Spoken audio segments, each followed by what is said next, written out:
I need people to understand that marriage is a union. Well, we already know that. What people don't recognize is that marriage is a union between two souls, not two physical bodies. Marriage is a union of love. That's common knowledge. However, what we don't remember is that love is genderless. It has no form other than its purest self. So if people of the same sex, if people who are transgender, hetero, anyone, if two people love each other, regardless of what their body is, their souls are connected by love. And that is the union, the marriage that they are putting before source, that they're claiming. When we put these laws in place and judgment and all of these things against what people should and shouldn't do, you're restricting love. You're giving it form when it's supposed to be free in every way, not just monetarily. We shouldn't have to pay for love, but it should be free in the way that's given, in the way that it's shown. It shouldn't be restricted in any way. So I think we forget that when we try to tell people who they can and can't love and who they can and can't marry based on our own biases or fears or misunderstandings.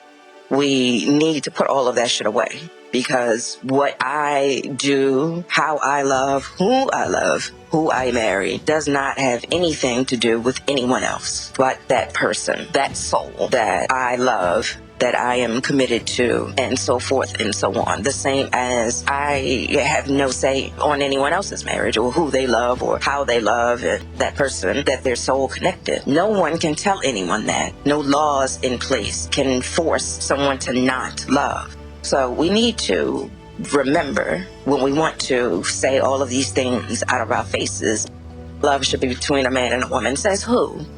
It doesn't say that specifically in the Bible, as much as people want to twist the words and make it seem like that's what the Bible is saying. No, the Bible is saying we should love one another in no matter what form.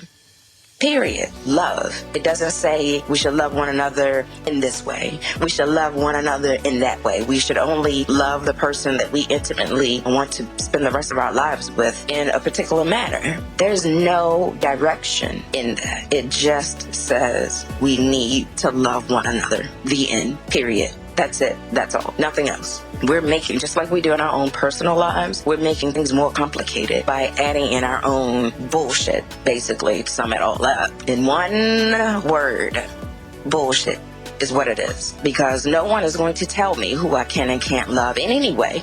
If there's a friend of mine that's batshit crazy and needs help and they drive everyone else crazy, and these people are telling me to not be that person's friend because they're too full of drama. Okay, well, that's fine. I appreciate your suggestion. But if I'm that person's friend, that means I love them and I'm not going to abandon them when they need me the most. Now, of course, I'm going to keep some separation there to make sure that their energy doesn't attach to mine. But that's something that I know how to do and so forth and so on. It's common for me. That's something that we should all be able to do, so that when we do encounter people that we do love and care for, that have a whole bunch of bullshit going on with them and hang-ups and drama, it doesn't affect us in any way, and we still can be there for them and be their support system when they need people the most, when they're going through these things. When we separate from these individuals, it's not that we love them any less, it's that we're trying to maintain our own sanity and doing self-care and making sure that we maintain our positive energy. It doesn't mean that we're taking it away. It's just that we need to draw some boundaries and be able to still love that person and care for that person through all of that without being pulled into their negative energy at that time and all of their goings-ons and so forth. So people, please look at love objectively. We know that love is subjective, but we need to look at it objectively so that we can help others with our love, so that we can love purely in the purest way, because that's what love is. We taint love Every time we try to put constraints around it and make all these rules and all of it, like, no, it's just too busy. It's too much. Love isn't that. It's supposed to be free, just like the sun. It's supposed to just freely flow, and the energy that comes from it is just supposed to give life and just be okay. But when we're doing all of these extra things in the world, disrupting it, it can't do what it's supposed to do, and it ends up harming instead of doing good. Just like we're saying with climate change. We've done all of this crazy shit with industrialization, commercialization, and all of these things to the environment that has killed Mother Nature, the safeguards she's had in place for us so that we will be able to survive on this planet as it evolves. And we've destroyed it all with our own shit, trying to profit and be greedy and all of these low vibrating things. We've done this to ourselves. I'm not going to go into the whole climate thing, but it's just an example to show you how things are supposed to be, how they were made to be, and how we have disrupted it, how we have disturbed the balance of it all. Everything was perfect before we started doing things, before we enacted our egos into everything, into societies and civilization, before we decided that we knew better. Everything was perfect. It was created perfectly for us. We didn't need anything else, but our egos told us that we did and that we do. So the more that we refine or think that we're refined, because we're already perfect beings that Source created, when we feel like we need other things to make us more perfect, to make us more whole, it's kind of like gilding the peacock. Like, it's just too much. We don't need to do all of that. We just need to keep things simple. And love is simple. It just needs to be given freely. That's as simple as you can get. But we're doing that. We're disrupting it. We're disrupting everything that is love. Just like we do that in our lives with our own anxieties and depression and things like that. We're creating our own situations. So why would it be any different? I guess it couldn't be, because we're already doing it. Why not do it to love too? Why not destroy that and make that unhappy? People say fuck love and all of that and the other kind of shit. Why? When love is always and always will be love, it will always be pure and perfect. It's the people that are giving it that's the problem. And I know you've heard this before. We've all heard it before. That hurt people. And it's true. So you can't expect a hurt person to give pure love until they heal. It's a cyclical process that is ongoing throughout our lives. We can't just go through one bad breakup and stop loving, or stop wanting to love, or stop wanting to share love. No. That's why people who are like that are unhappy and miserable, because they're hoarding their love when it's supposed to be given. So it's like being constipated. You're constipated. You can't pass the love on. So you're stuck with it, and it's just building up, and you're miserable, and you just want to take a love shit. And it bothers us because it's like we know what's going to hurt when it comes out. Like, who hasn't been constipated and tried to take a shit and it was pleasurable? Like, it was pleasurable after, yes. But that process going through, oh God, no. Like, no, it's not easy, and it hurts.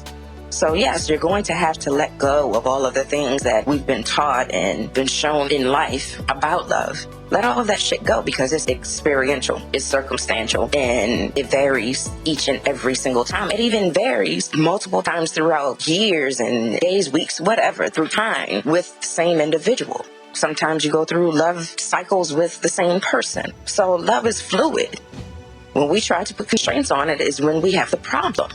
We need to recognize that. We need to understand that and embrace that so that we can love properly and freely and not have these hang-ups stuck within and holding in the love that we're supposed to give. It's the same as our passions, the same as everything that we're supposed to give freely, that comes freely. We're born with it freely, or to be free. We need to give it. It's a cycle. I've always talked about duality.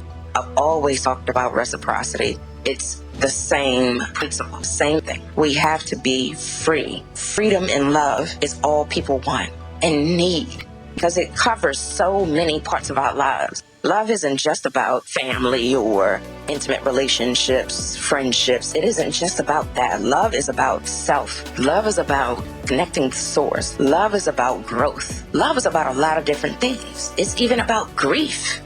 Love is definitely about grief. When you lose a loved one, you grieve because you miss that love. You're grieving that person that you had love with. But the thing about love is it transcends time and dimensions. So when you lose a loved one, many people have lost loved ones and say that that loved one came to them in a dream and said, I'm okay, I love you, or live your life. Every person that I know, especially recently with everybody losing so many people, every person has come to me and said, hey, I had a dream about so-and-so, and they told me A, B, and C. That is your proof.